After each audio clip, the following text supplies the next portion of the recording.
Hi, everyone, and welcome to Overleaf's webinar on enabling research and collaboration at institutions.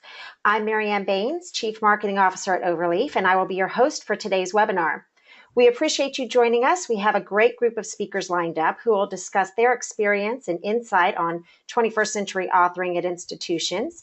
You're going to hear from John Hammersley, co-founder and CEO of Overleaf, who will provide an introduction to Overleaf and how we're being used in collaborative research and authoring. You will also hear from Helen Josephine on how Stanford University is facilitating collaboration with new tools and author services such as Overleaf. And then you'll hear from Arindam Basu, who will talk about how faculty at the University of Canterbury are using tools such as Overleaf in their everyday research and teaching.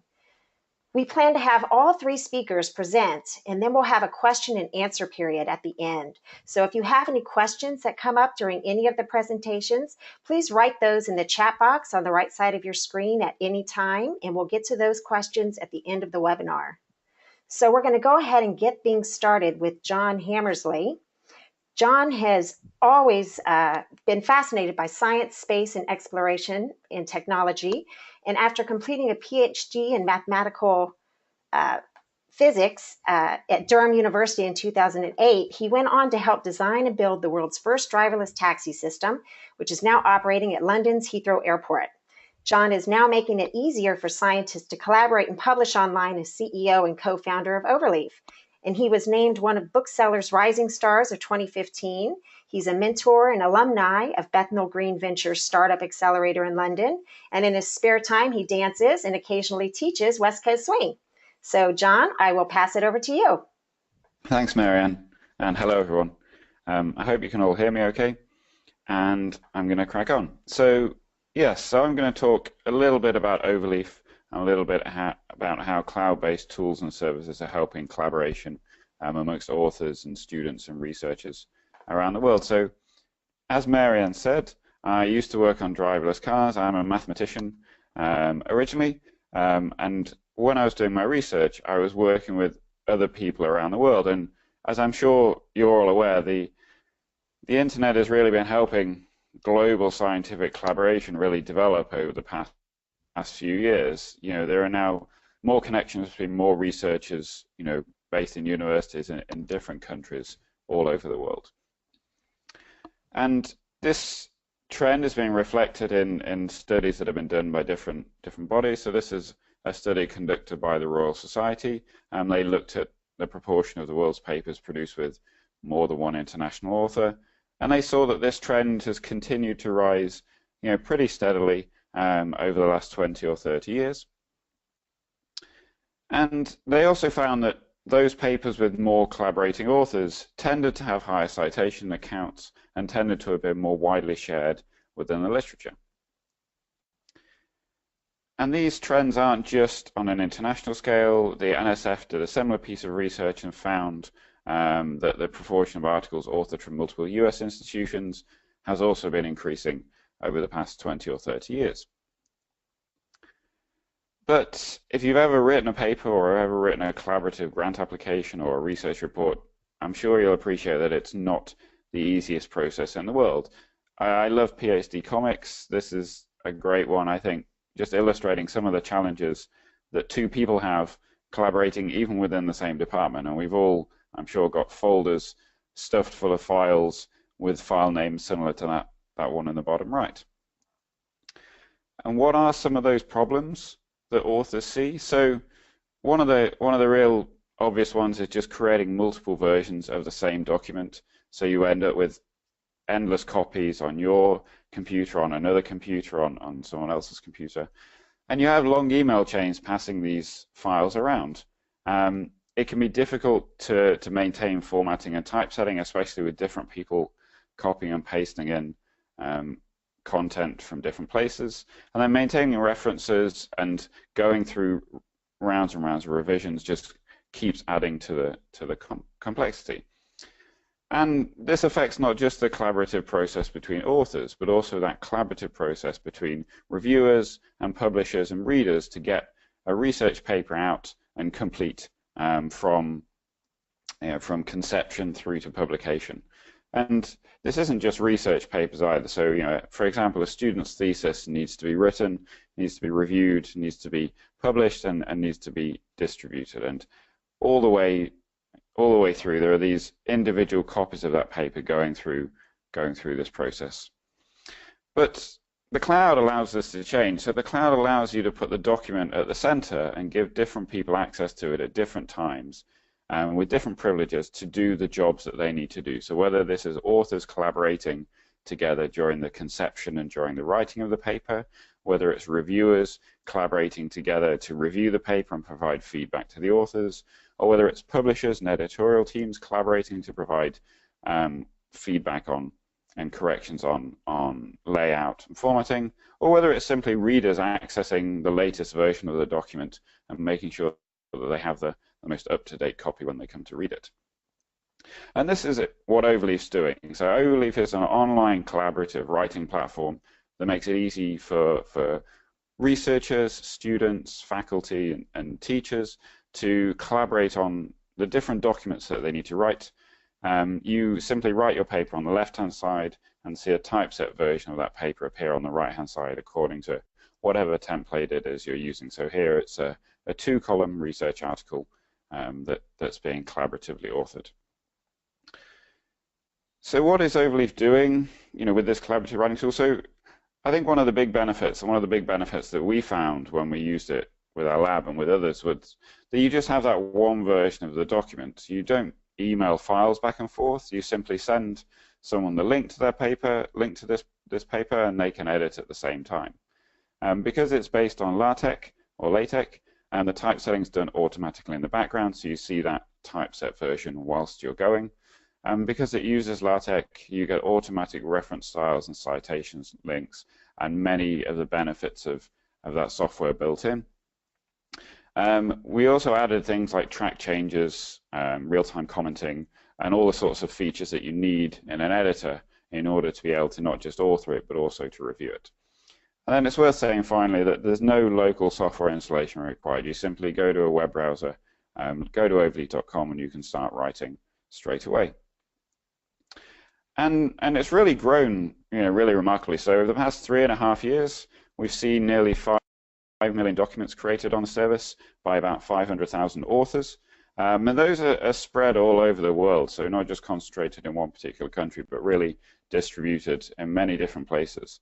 And this really grew as a sort of grassroots effort. So this was authors starting to write their papers and starting to share those papers with others and bringing other collaborators in, and those collaborators then working on other papers and bringing others in as well.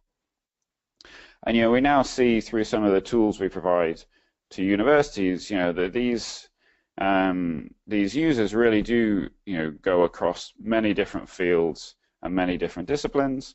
And we also have students at all stages of their career. So in this example from an institution, students all the way from undergraduates all the way up to the professors and the lecturers, and everything in between. But what's quite exciting from my perspective is that it's not even just undergraduate students. We go earlier than that. We have school students using Overleaf, such as the Nano Ninjas. So this is a great group of 7th and 8th graders in the US who used Overleaf as part of their robotics project. So they built a robot and they competed with it in many rounds of competitions out of school.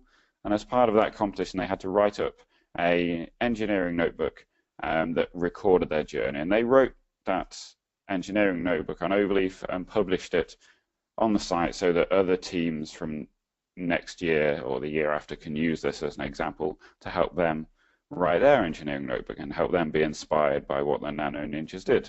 And they wrote into us, and we got in touch with them, and they said they really enjoyed using it, and they enjoyed the fact that they could create a professional document really easily in the cloud and all collaborate together on that document.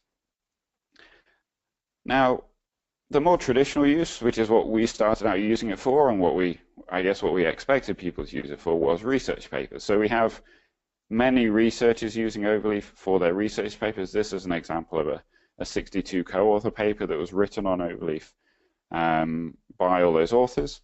But it wasn't just written on Overleaf. Because of the work we've been doing with publishers, it was also submitted directly to the journal through Overleaf, and we passed the files behind the scenes so the author had a really seamless transition from writing the paper to submitting it to the publisher. So this is something we're now doing with a number of different publishers around the world, is providing this alternative submission route so that the author can very quickly, at the push of a button, send their files to the journal. And again, not just to journals, we're also working with author services and repositories such as the archive and the bioarchive and institutional repositories to make it easier for created works on Overleaf to be submitted to the place they need to get to. And it's a really simple submission process, which is designed to be essentially push button, and we include various checks if we need to and various metadata transfer to try and ensure that this is an integrated solution as we can. We're working with a lot of different publishers, so publishers ranging from the large traditional publishers to some of the new open access publishers, but also new and innovative services like the bioarchive, like Figshare, like Zotero, and integrating with as many different services as possible to sort of provide that joined up author experience all the way through. And there's one quick case study that we recently published on our site. So F1000 Research is a life sciences journal. They couldn't previously accept LaTeX submissions, and now they get around 10 to 15% of all their submissions coming directly through Overleaf from authors who've written their paper on our service. So I mentioned earlier that we had a large grassroots effort of authors really collaborating with others and helping to share Overleaf with their colleagues and with their peers. And actually that's led to what we call the advisor program. So we had a lot of really enthusiastic students and researchers from particular institutions who would get in touch to say, we're encouraging people to use it on campus. Would you mind if we ran a workshop? And of course we were delighted that they wanted to do that. And so we've created the advisor program to help support them at their institution and provide them with some help and a free upgrade on their account so that they can most effectively sort of help share this with others. And this really led us on to then, this use at different institutions, and the number of users we had at institutions around the world led us to create the institutional program. And I'm not really going to talk about this today because I thought I would leave it to Helen and to Aaron to give you their perspectives on it as well. So that is all from me. Thank you very much for listening. All right. Well, thank you, John. That was a great overview of Overleaf and a great start to the webinar. Again, if anyone has any questions for John, please write them in the chat box to the right of your screen, and we will get to them at the end of the webinar. But moving right along, we're now going to hear from Helen Josephine, who's the head of the Term and Engineering Library at Stanford University, serving the students and faculty of the School of Engineering. She is the subject liaison to the Electrical Engineering Department, the Aeronautics and Astronautics Department, and the Management Science and Engineering Department. So Helen, I will now pass it over to you. Great. Thanks so much, Marianne and John, for inviting me to talk about Overleaf and how we've rolled it out at Stanford. So just a few words first about the department. So I work in the Term and Engineering Library, which supports the School of Engineering. We have about 250 faculty, 9 departments. We're primarily a graduate program, as you see, about 4,000 grads and only about 1,000 undergrads. Of those 9 departments, 6 of them rank in the top of the departments in the country, and 3 of them are ranked #1. So we pull a lot of students internationally to our school, and they are coming with a lot of expectations about what's available, as well as they are expected to come with the tools that they need to do their studies. And that is kind of the gap that we discovered. Because LaTeX is fairly prevalent at Stanford, it was invented here by a faculty member, Don Knuth, in the computer science department, and it's required in many departments and programs. There are templates available for theses, for assignments, reports, but they're not that easy to find. And some students come here and don't know anything about LaTeX, but then they're expected to use it. When I did an initial review of the potential users, I looked, of course, at the undergraduate students, and two of the largest majors are in the sciences, computer science and human biology. And if you look at all of the graduate programs, including those that would be not in the School of Engineering, so physics, chemistry, biology, over 50% of the grad students are in some kind of STEM discipline. So that's potential of a lot of students that could be using a program like LaTeX. I did a quick search of our own library, our own web pages at the university. The first link is to a page that I created for the Stanford University libraries to highlight what is LaTeX, what is BibTeX, sort of basic questions and answers. And that site was getting so many hits. It was clear that people were seeking information. Also, further down on the same page as you see a link to writing your thesis using the LaTeX template. So there's some information that's useful on this page and some that's out of date. One of the things I found curious and out of date was a page written by a famous former student when he was a student here. So this was authored by Sergey Brin, and he was proposing a way to use HTML and LaTeX together. So I thought that was kind of curious, a curious oddity. So how I got started on Overleaf was I went to a conference in the US called the Charleston Library Conference, which is a venue that unites both the publishers and the librarians. So it's mostly acquisitions librarians, but it's also a place to learn about new things that publishers and support of libraries happens. At one of these meetings, John was there, and he talked about the fact that they wanted to try doing trials for academic institutions. So I jumped right on that because I knew that there was a need for a tool that would help the students with formatting their papers in LaTeX. Initially, I did a survey to sort of gauge interest to find out what some of the tools they were already using. This was a kind of a small survey because it just went to the departments within the School of Engineering, but it gave me a sense of how many people out there were already using a LaTeX editor, what they liked about it, what they didn't like. And when John helped me look at the results, he commented that only 2 of the responses were even cloud-based tools. So most people were using a LaTeX editor locally on their own computer, but they weren't able to share and do the kind of editing that you can do with Overleaf.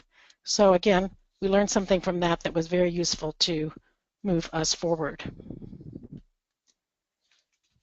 So we decided to go for a 1-year trial because we felt that we wanted to give the students enough time to actually work on a longish project. So a 3-month trial or a 6-month trial really wouldn't cut it because some of these projects go on for a little bit longer than that. We wanted to know several things. Looking at tools to enhance disciplinary research. We were recognizing that there were already multiple approaches in place.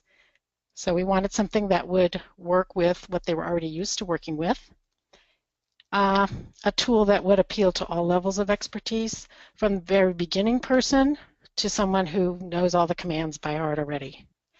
And to provide a tool to bridge across disciplines and teams. So sometimes an advisor was not that familiar with LaTeX, and 2 people on the team were, and there was a lot of reformatting, moving documents into Word or into PDF, and then bringing them back, which is very confusing. So these were some of the things we were looking to do.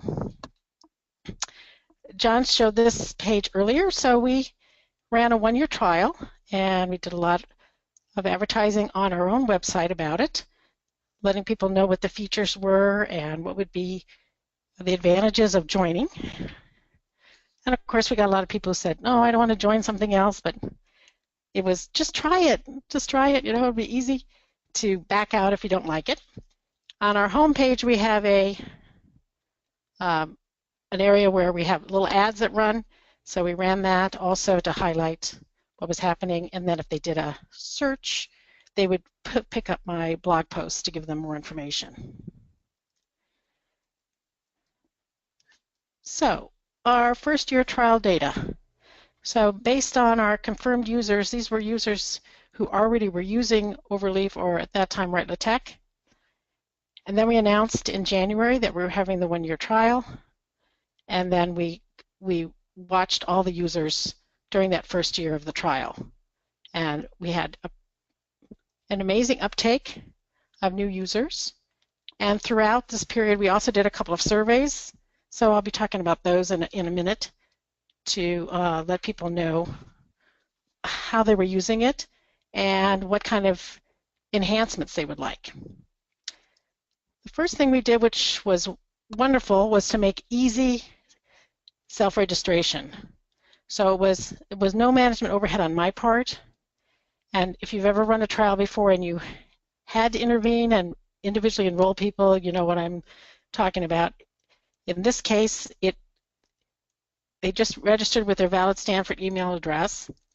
And if they did go to the site and Overleaf would detect that they were from a Stanford IP address, this screen would come up to suggest, okay, you're at Stanford, you're running a trial, just click this button to be part of it, and that made it really fabulous. We also created a custom Stanford portal, which has been improved, which is great, and we gave them, once they logged in, as you see here I'm logged in, the overview, a quick start, templates. So we kind of give them places where they could get started.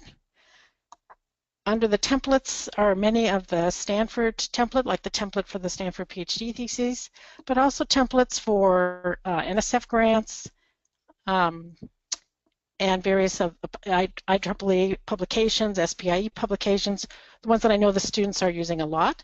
So we put those right up front for them to get access to. In the help and FAQs are links to many of the fabulous tutorials that are already available from Overleaf. So as I tell them in the blog post, if you're new to this, you want a quick overview, go to the Overleaf help screens and watch the videos that they've created because they really explain it clearly. Throughout, we were monitoring usage and uptake. So these were some analytics to track number of projects. At this point, we only had 450 licenses.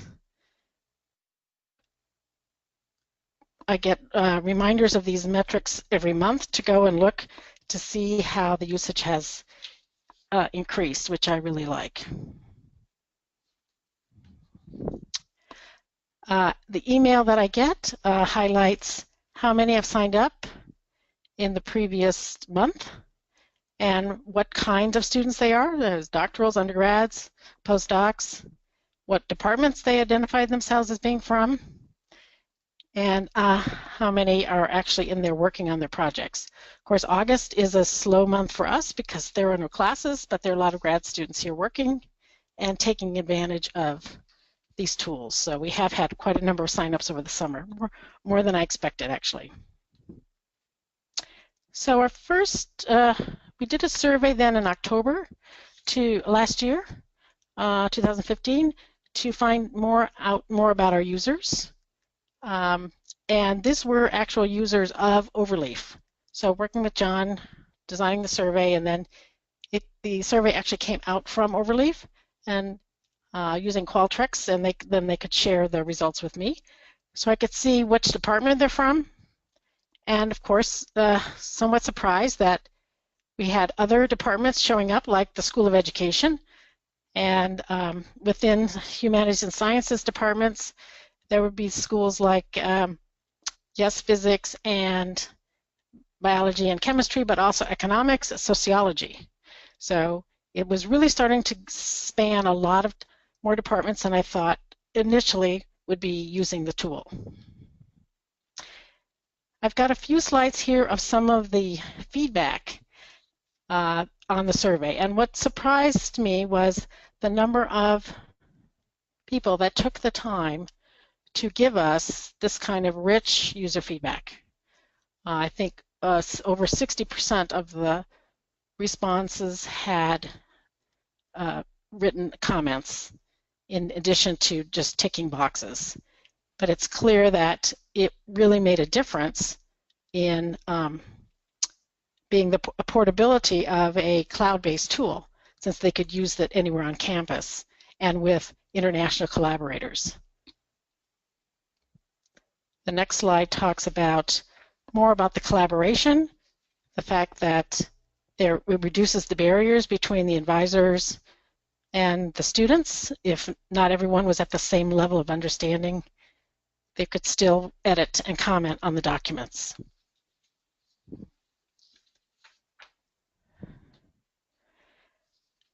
And then this response here talked about the fact that they've tried to do something, perhaps with Google Drive, which didn't work out as well for them. So they were really pleased to have this kind of templated version of LaTeX to use in doing both the equations and algorithms than trying to jury-rig something in Google Drive, which wasn't working at all for them. Writing and research papers, I think it's pretty clear that that was beyond the usage. This was the main usage I had anticipated, and it was really useful. And I was surprised that more people were using it for collaboration in more variety than I thought initially. On that survey last year, we asked for some of their feedback on what Overleaf could be doing, and many of these they've already worked on and improved, like the Git integration and the faster updating of the PDF preview. We're still wanting to include more Stanford-specific and departmental templates as we're able to get them, and then add them right to our page, as well as encouraging more departments and professors to use this tool in their classes. So I'm interested to hear the other panelists talk about how they've integrated that more at their university. So my future plans are to do another user survey in October. I want to try to get more feedback from advisors, try to get some students here to volunteer to be in the advisor group. And I want to know more about the kind of local events they would like to help them with the tool. Should we do workshops? Do they really just need drop-in help sessions, or are they fine, they don't need any help from me on this? John mentioned briefly the integration with other research workflow tools, which is something that's really important to me. I'm also the Mendeley champion on campus, and having now that integration between Mendeley and Overleaf is terrific. I'm putting together a small presentation on all these various researcher workflow tools and how they can work together, such as GitHub and the Open Science Framework, as well as Mendeley and Overleaf. So as that progresses, I can just see it's just going to be more time saving for the authors and the researchers. This direct submission to journals and repositories with the journals and services link right on the editing page is fabulous. As John mentioned, they have so many links to the publishers themselves, as well as the online repositories, and I'm seeing that as another selling point with getting students to try this out. So our current usage, last time I checked, which was a couple days ago, we have over 3,000 Overleaf users here at Stanford, and that was, you know, a huge increase just since the start of this particular year. Our classes haven't not started yet. We start late in September, so I'm anticipating a lot of students signing up toward the end of the month. But the number of projects and collaborations is more than I could possibly have imagined happening. And it's definitely one user or a group adopting it and then telling their 5 best friends, and off they go. So in summary, we have enabled collaboration not only on campus between these various departments. Again, the School of Medicine was another uptake of Overleaf that I didn't anticipate, and there are even some users over in the Graduate School of Business. The integration with the other researcher workflow tools will make it even more important, and the facilitation of the journal article submissions. We get a peek at some of the collaborations on our metrics hub, and this is during the past week, and it gives me nice little colors, which schools we've been doing the most collaboration with, as well as the other information on which departments. So these two quotes really summarize, I think, the usefulness of the tool to our students and faculty who are working with researchers all over the world and really need a tool that will help them with all of their collaboration partners. I've got my email address here. If anyone wants to contact me directly, I'd be happy to share some of our research findings. And I wanted just to show our little Overleaf was running a promotion last year with their little Overleaf ducks. So a box of ducks arrived, and I had to make a little sign on our information desk to let people know that they should look here for more about Overleaf. So I'm going to pass this on to the next presenter. Right. And that's great. All right. Thank you so much, Helen. That was awesome. Thank you. It sounds like you guys are doing some great stuff at Stanford, and it was good information on how the integration's been going for you guys. So thank you for that. Again, any questions for Helen, please write them in the chat box on the right side of your screen, and we will get to them at the end of the webinar. But next up, we're going to hear from Arindam Basu. Aaron is a physician, epidemiologist, and is a senior lecturer at the University of Canterbury School of Health Sciences. He teaches epidemiology and environmental health sciences and is the program coordinator of the environmental health at the School of Health Sciences. And we're also happy to say that Aaron is an Overleaf advisor. So, Aaron, I will pass it over to you. Yeah, thank you very much, Marianne, and thank you particularly, John and Helen. It's just absolutely fantastic to read and watch what you've been doing.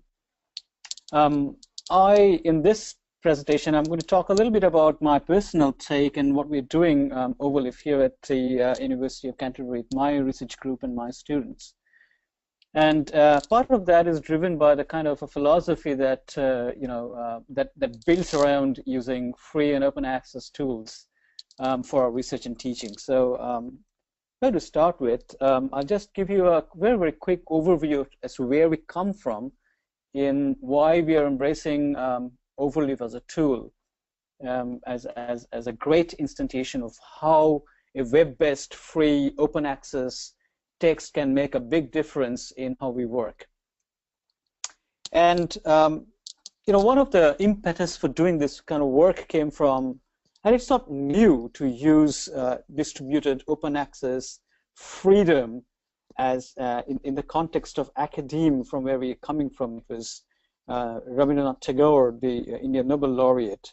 And in 1900, when he was like about 39 years old, he wrote a beautiful poem where he talked about where the mind is without fear and the head is held high, where knowledge is free, where the world has not been broken up into fragments. You can quite clearly see that there were kernels of his ideas of a world that he wanted to live in, which was kind of unfragmented, where your productivity is fearless, where you have the free and open distribution of knowledge.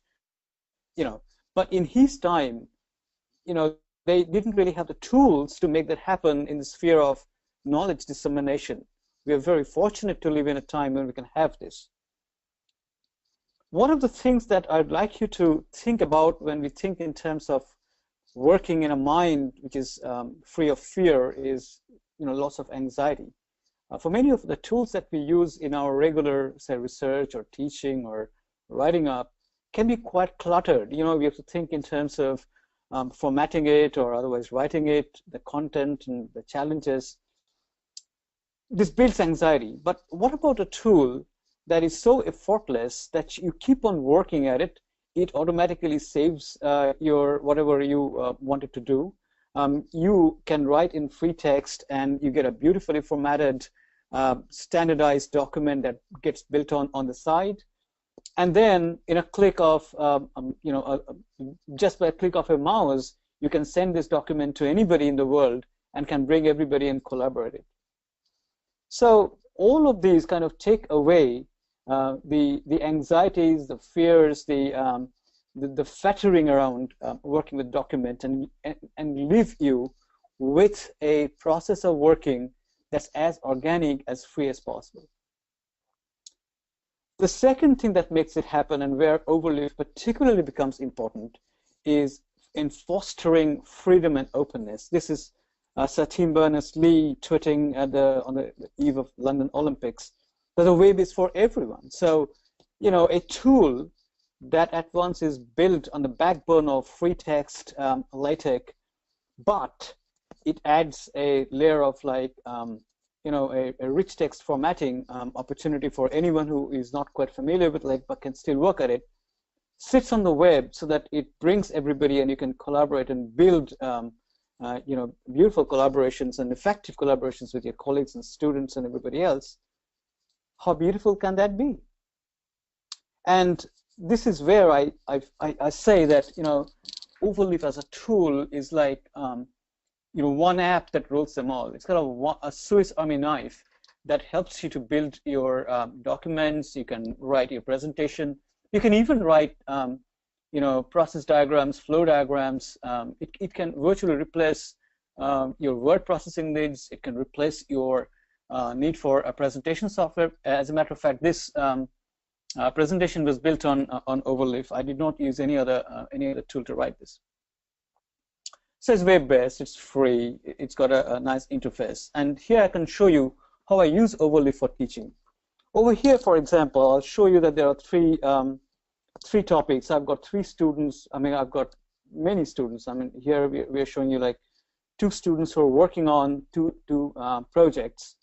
And what happens is this, that I can watch them how they're writing. And you can see that people edit the documents, and you can give a timestamp in which they're editing the document. You can see how they're progressing. You can click on these links, and you will be taken to a document where you can co-create and co-edit the document with the students. You can pass comments. It's really, really very, very useful. Another thing, for example, is this, that you can see you can use Overleaf for collaborative editing, which is another very important way in which we are working.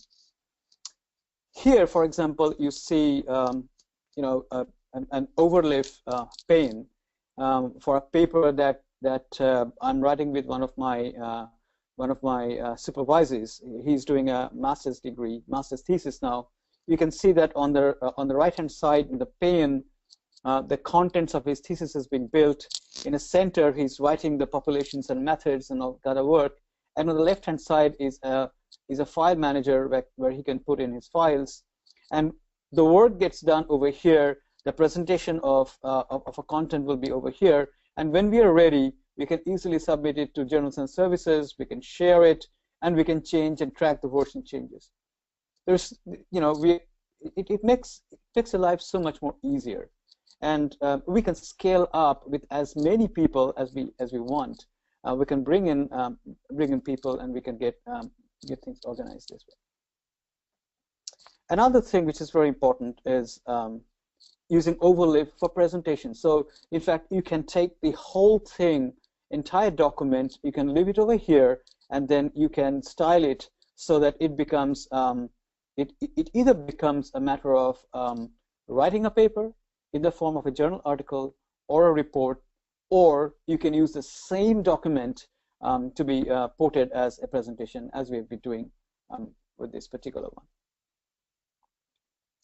So how Overleaf has started to fit with the kind of workflow that I have developed over the last couple of years for both me, my students, and many of my collaborators is this, that a lot of our ideas are actually gathered over a number of different sources. For example, just plain thoughts or plain write-ups, musings that get written in the form of emails or plain texts, in maybe documented in a mobile device, emails and everything else that we get to read, reading blogs, getting raw data, and then analyzing the raw data, texts that are picked up from journals and books and stored in reference management systems.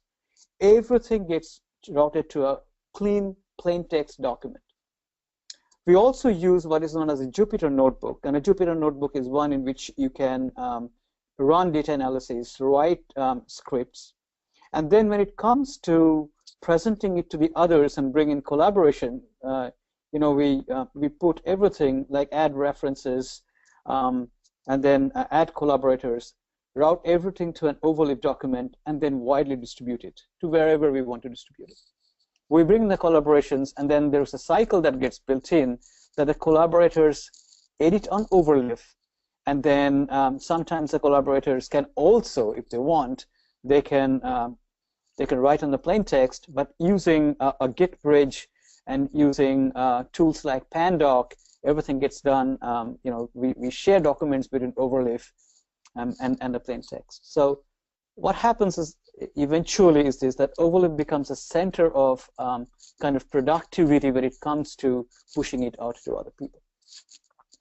So this is how we've been using this. There have been some unexpected benefits that we have seen of this way of working, and what we have seen is that many students have commented that they find it very useful to see that their final product gets built while they're working on their thesis.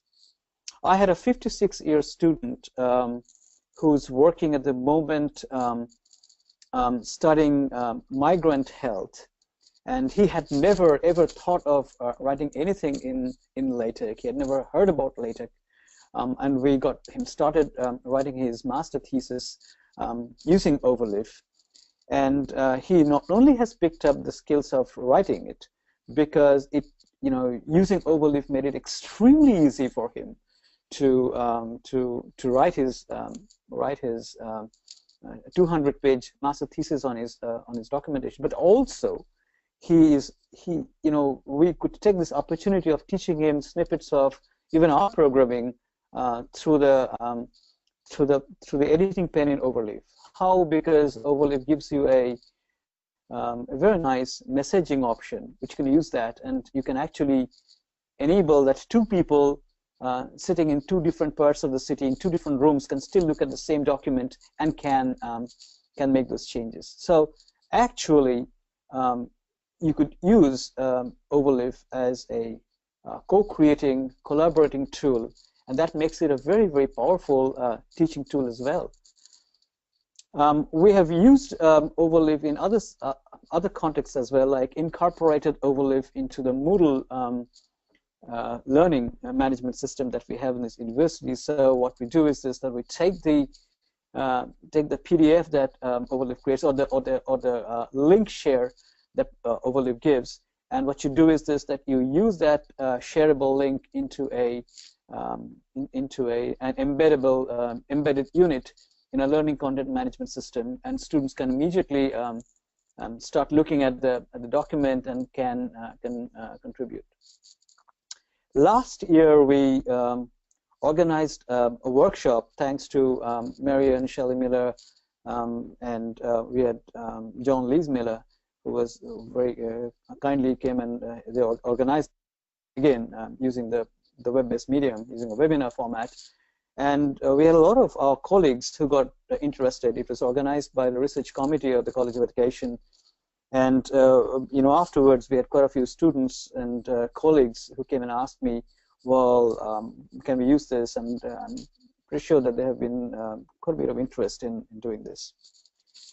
So in summary, I think we have found in our practices that Overleaf is an extremely efficient and a versatile tool for teaching courses, supervision of individual students, writing grant projects, writing collaborative documents, both as a standalone product, but also if you combine it with other kinds of tools that are available, for example, using a Jupyter notebook, or combining it with things like a Pandoc, which helps you to combine with Markdown formatted text to Overleaf, it becomes an extremely powerful workflow for academic productivity work.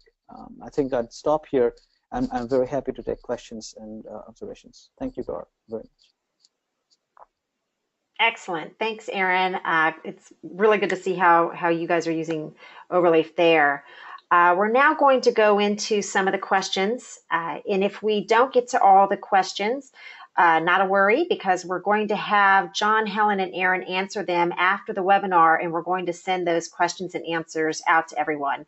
We're also recording this webinar, and we will be sending a link of the recording to you all for you to share with your friends and colleagues as well, if you would like. So the first question is actually for Helen. Helen, it says, has using Overleaf created time savings for university staff, and how would I influence the doctoral studies school to use this? Great question. One of the cases that's really interesting are two librarians, one from the social sciences bibliographer and the other government documents bibliographer. They submitted an abstract to one of the ACM publications, and their abstract was accepted, and then they were told that you need to submit your conference proceedings in our LaTeX format. And they went, what? What's that? So they were one of the first people that I knew personally to venture off and to start using LaTeX to submit their paper to ACM. So, and they were very pleased with how it went.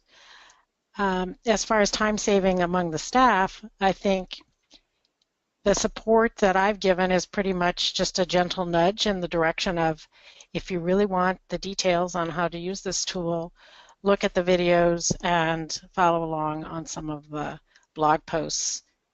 And I'm also very looking at the blog post that Arun has created for his classes, Introduction to Overleaf Part 1 and Part 2. I'm thinking of talking to him about adding that to my page and linking out to his instructions. I find that the students are really the ones who have moved this onto campus. Had some reluctance from faculty in my original inquiry in December of 2014, primarily because they couldn't see the value of it in the collaborative sense. They already had LaTeX on their desktop. They were quite happy with what they were doing, which was fine. I kept telling them that's fine. This tool is for those perhaps who want to do collaboration with others who aren't as LaTeX savvy as you are. So rather than letting their discouraging comments make me rethink my game plan there, I just said, I don't really need their approval to move forward with this. It's really something that I think is useful for the students. When it came time to actually move it from the trial to an enterprise subscription, yes, then I needed approvals from my boss as well as the university librarian for, to do the contract. But by then I already had so many testimonials and so many students using the tool that they could really see the value. So that's how we came to having it as a institution-wide subscription. Okay, that was great. Hopefully that answered your question. If not, feel free to type in another question here. But Aaron, we have a question for you. What has been the response from your colleagues and from students on your use of Overleaf or collaborative tools like that? Yeah, I think I've been rather fortunate because, also partly because since I started using it as an instructor, bringing in the students and teaching them and holding some of the hands.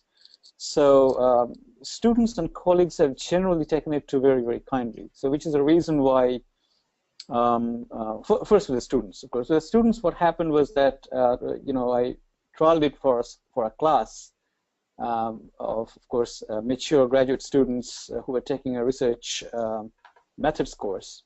And most everyone found, initially there were some hiccups, they couldn't understand it. It was certainly a very different way of working because they were habituated to use Microsoft Word and EndNote and things like that. But once they started using this, most students would not like to go back to old ways of working. So that was quite interesting. The other response that I had was then I started creating templates and giving them out. And then I initiated a paper or transferred the data results from another paper and then put them into Overleaf and then shared it with my colleagues. And they liked it. And one of the reasons I think that we started really using Overleaf for collaborating paper writing now, and kind of ditched Google Docs for the same purpose, is because one of our colleagues spotted that there was somebody else. I mean, there were some issues about privacy, concerns in Google Docs, which is not a case in Overleaf because of very tight integrations between how you allow people in. So that kind of helped.